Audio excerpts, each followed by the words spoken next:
Cracking the code. Abbreviations and symbols for large cardinal numbers in English. Hello, language enthusiasts. Welcome back to another exciting video. Today, we're diving deep into a fascinating aspect of English language: large cardinal numbers, specifically focusing on their abbreviations and symbols. If you've ever been perplexed by these massive numbers and their representations, fret not. We're here to decipher this numerical puzzle for you. Large cardinal numbers, as the name suggests, are high numerical values. They're often used in contexts like population counts, scientific data, or just when you want to exaggerate for effect. But as these numbers get bigger, it becomes increasingly cumbersome to write them out fully. This is where abbreviations and symbols come in handy. In English, large cardinal numbers are often abbreviated for the sake of convenience and clarity. The two most commonly used abbreviations are K for thousands and M for millions. Let's see how they work. 1. K represents 1,000.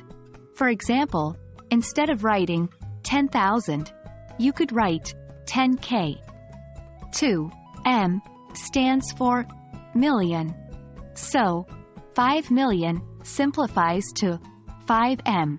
Remember, these abbreviations are typically used in informal contexts or where space is limited, like in headlines or advertisements. However, in formal writing, it's usually better to spell out the full numbers. Symbols can also come to the rescue when dealing with large cardinal numbers. For instance, scientific notation, used particularly in scientific and mathematical contexts, employs the power of 10 to denote large numbers. For example, 3,000 can be represented as 3x 10 to the power of 3. This reads as 3 times 10 to the power of 3 inches, which results in 3,000. Remember, the number above 10, the exponent, tells you how many times to multiply 10 by itself. And that wraps up our exploration of abbreviations and symbols for large cardinal numbers in English. We hope this video illuminated the path towards understanding these large figures and their simpler representations. As with anything, practice makes perfect. So, the next time you come across a large number, try abbreviating it or converting it to a symbol.